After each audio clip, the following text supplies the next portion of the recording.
What up, all my fight fans? So, UFC 292 is in the books, and we have ourselves a new bantamweight champion of the world, Sugar Sean O'Malley. Good God, who saw that coming? I know I did not see that coming. I know a large percentage of you fans did not see that coming as well. I mean, it literally took us all by surprise. So let's break this fight down, shall we?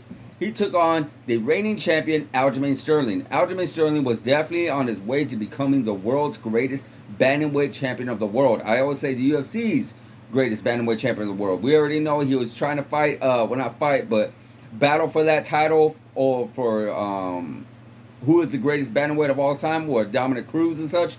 But at the end of the day, I think Dominic Cruz still holds that title. But still, nonetheless, Aljamain Sterling is definitely up there. Definitely on the Mount Rushmore of bantamweights for sure. I mean, look at who he's defeated. Peter Yan, TJ Dillashaw, Henry Cejudo. I mean, you know, the guy's been on a 9-fight winning streak. Literally, he has been in there with the who's who of the bantamweight division in today's day and age. So definitely, you got to give him his flowers.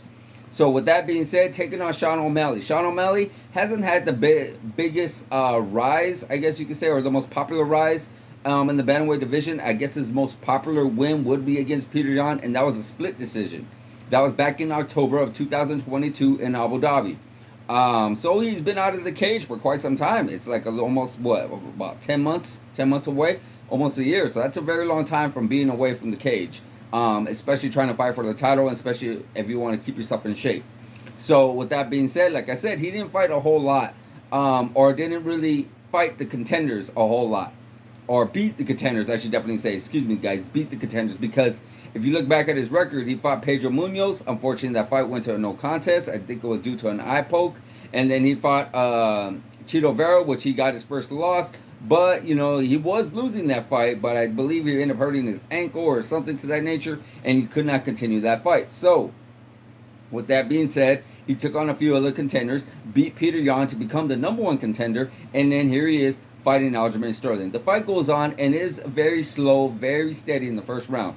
Aljamain Sterling landed a few leg kicks here and there. He went for maybe a little takedown here and there, but nothing really crazy. Nothing a whole lot. A whole lot did not happen in that first round with Aljamain Sterling and Sean O'Malley. So, of course, I believe all three judges scored the round for Aljamain Sterling, which rightfully so. I do believe he was a little bit more active. But surprisingly, Sean O'Malley was actually able to keep himself standing, able to keep himself on his feet. You know, he didn't get taken down whatsoever. He didn't get taken down whatsoever in this fight. So that's actually very impressive. Very, very impressive. So the second round starts. Again, a takedown does try to occur against the cage for for Aljamain Sterling.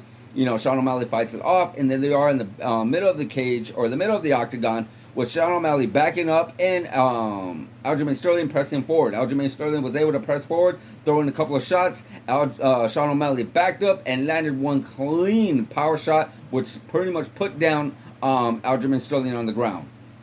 Sean O'Malley proceeded with ground and pound, You know, Aljamain was moving, but at the end of the day, Sean O'Malley was able to get that stoppage. Now, I know what a lot of people are saying, and I am a little bit of agreement. I do feel like it was just a slight bit early. I don't feel like Aljamain was knocked out. I don't feel like Aljamain was, you know, not concussed, went limp or anything like that. I didn't see anything. I saw still a little bit more movement from Aljamain. It was still a decent stoppage. You know, I do feel like maybe if the fight would have continued, maybe he still would have got stopped, because Sean O'Malley was laying it on him, was laying in quite a few shots. But still, it would have been nice to have that fight just go on just a little bit longer. Maybe three more seconds, 5 more seconds. I didn't even hear the ref say, hey, you know, Aljamain, fight. Let me see something. Aljamain, fight. I just saw the ref just pretty much stop it. And, you know, at the end of the day, it is what it is. Sean O'Malley gets that victory, gets that win. And especially in a way that nobody saw coming. Nobody. I don't care who you are. I personally did not see him winning this fight, especially by knockout. I do believe that if any way he was going to win, it was going to be by knockout, but knocking out like that, no way. No way.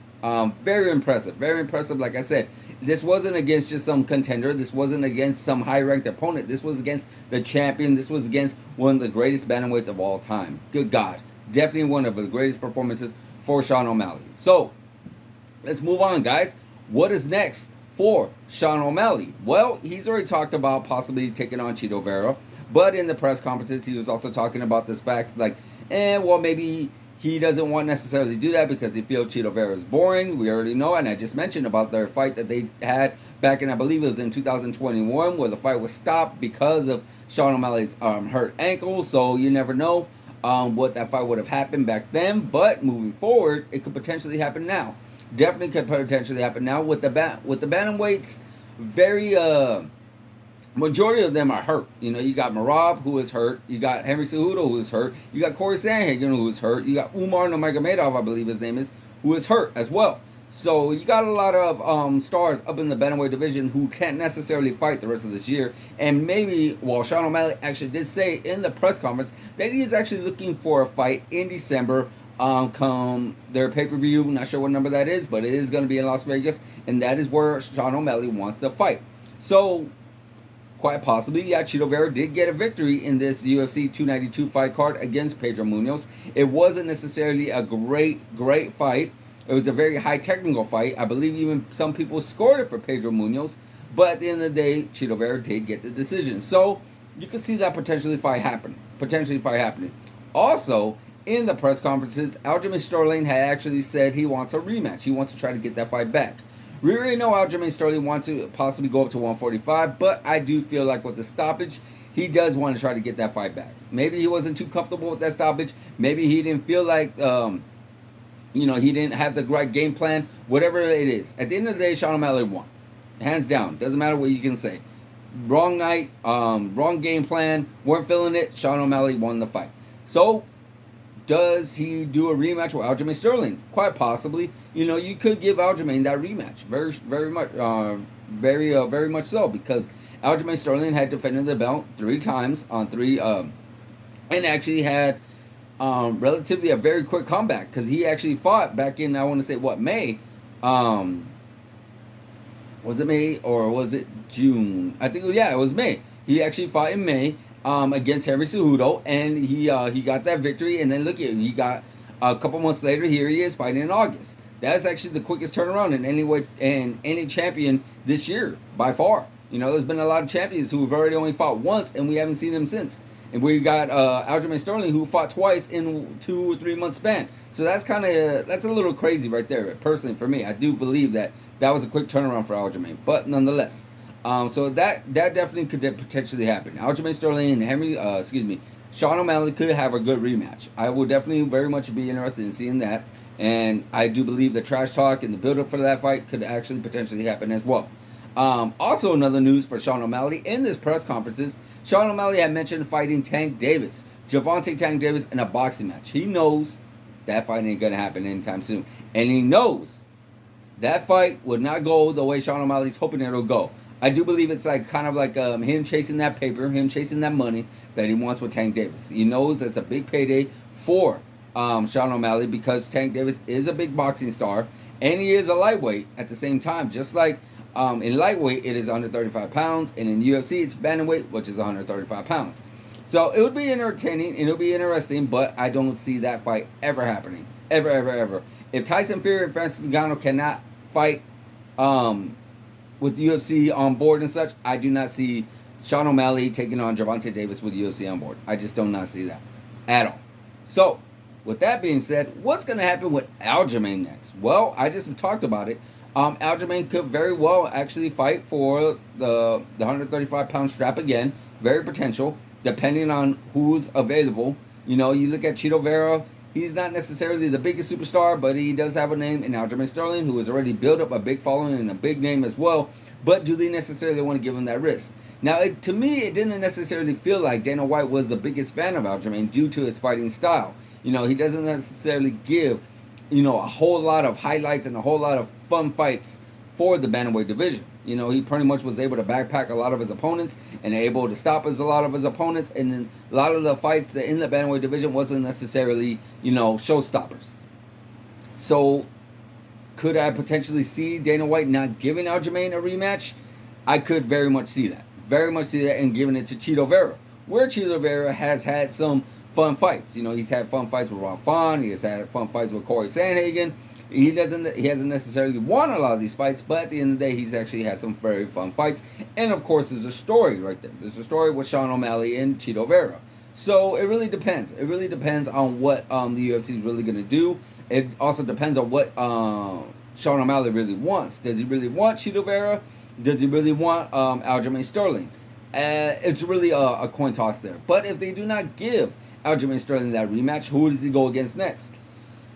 I don't see Aljamain Sterling staying in the bantamweight division unless it's for a title. I don't see him fighting a contender or not. He's mentioned that he wants to go to 145, and if he does not get that title shot, I could definitely see him going up to 145, because I do believe that he wants to give his friend Merab a chance at that belt, at that strap as well, and he cannot do that while being champion. And with the fact that the UFC already knows what Aljamain Sterling's plans are, is to actually win the championship if he does get a rematch with Sean O'Malley, and then vacate that championship. That's not something they very much like. That's not something they're too keen on. So that kind of really makes Aljamain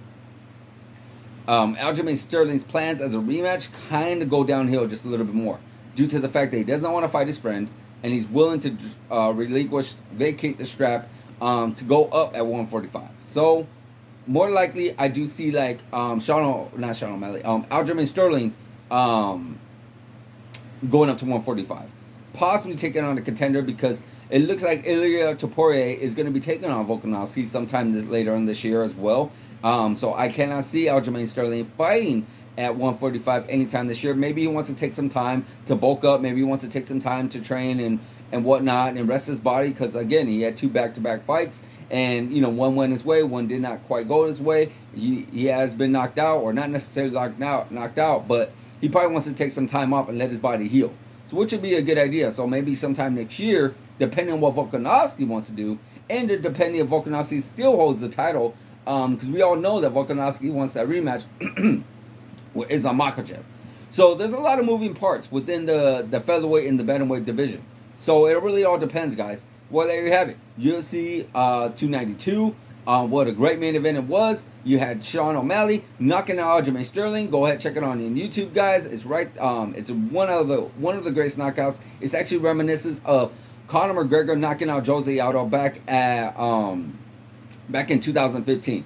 Guys, don't remember that? Go check that out on YouTube as well. It was definitely a fun night, a fun knockout. I definitely recommend you guys go watch it. So let me know in the comments, guys, on what do you think is going to be next for Sean O'Malley? What do you think is going to be next for Aljamain Sterling? Let me know in the comments, guys. Like, subscribe, hit that notification button, and I'll see you guys in the next video.